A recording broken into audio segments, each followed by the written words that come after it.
Миний одоо энэ чинь гайжин жүжигэ бол тайсны драмын одоо жүжигийн уран бүтээл бол 8 дахь уран бүтээл болж байгаа. Энэс өмнө би 7 уран бүтээл тоглож байжээ. Одоо анхны өвгөн гэхэд бас одоо японочууд чи хурд насалтай шүү дээ. Хижээл насны дүр.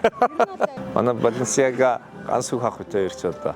Тэгээд манай жүжигчин Батсая бид гуравч ер нь хамгийн өндөр настангуудын автыг болчих. Хуучин чинь дандаа залуу дөрүүдэд тоглодог гэсэн чинь одоо өвгөн дөрөв гэж шүү.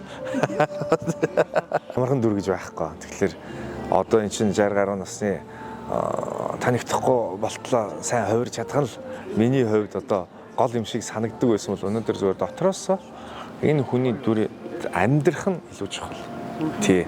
Ер нь аливаа зүйл чинь гадна талаас ч гэсэн бас харагдахтаа чухал байдаг. Тэгэхдээ өнөөдөр би энд мэдээж гадна талаас бол нүур хувирагч нар намайг хийгээд өгч байна. Дотор талаас тэр хүний одоо би ч одоо өөрөө 40 гаруй жил амьдарч байгаа. Дахиад өөрөөсөө 20 жилээр тий 20 гаруй жилээр амьдарсан хүний дүрийг бүтээх. Тэгээд дээрээс нь шоогуны дүр гэдэг чинь одоо тухайн үеийн эзлэн төрөмгийлж байсан эрх мэдэлтэй хүний хувьд ямар одоо характераар тухайн нөхцөл байдлуудад хүмүүстэй хандаж харьцаж яаж алхаа гიშгэнээс ахуулаад маш хэцүү. Тэгээд дээрээс нь нэг Японы соёл тэр өмсөн самурай шоогуны хувцас идэл хэрэглэл тэрнтэй харьцаж байгаа нь маш сайн датцсан байх хэвээр.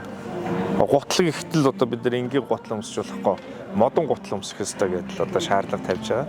Тэгээ тэр модон гутал нь зүгээр нэг юм хавтгай юм болов гэсэн чинь эндээ нэг юм нэг хоёр мод бас ингээд зооцсон. Тэгээд тэр хоёр дэ өсгийн дээр л одоо явах юм шиг байгаа юм. Тэгээ явдаг бейси юм байна тий. Тийм учраас одоо тэр болгонтой харьцаж тэр одоо ховц сунаар тэгээд тэр одоо сэтгэл зүй бүтээн гэдэг бол зүгээр нэг 60 гаруй настай монгол хүний дүрийг бүтээхээсээ бас илүү хэцүү болж эхэлж байгаа л гэсэн үг.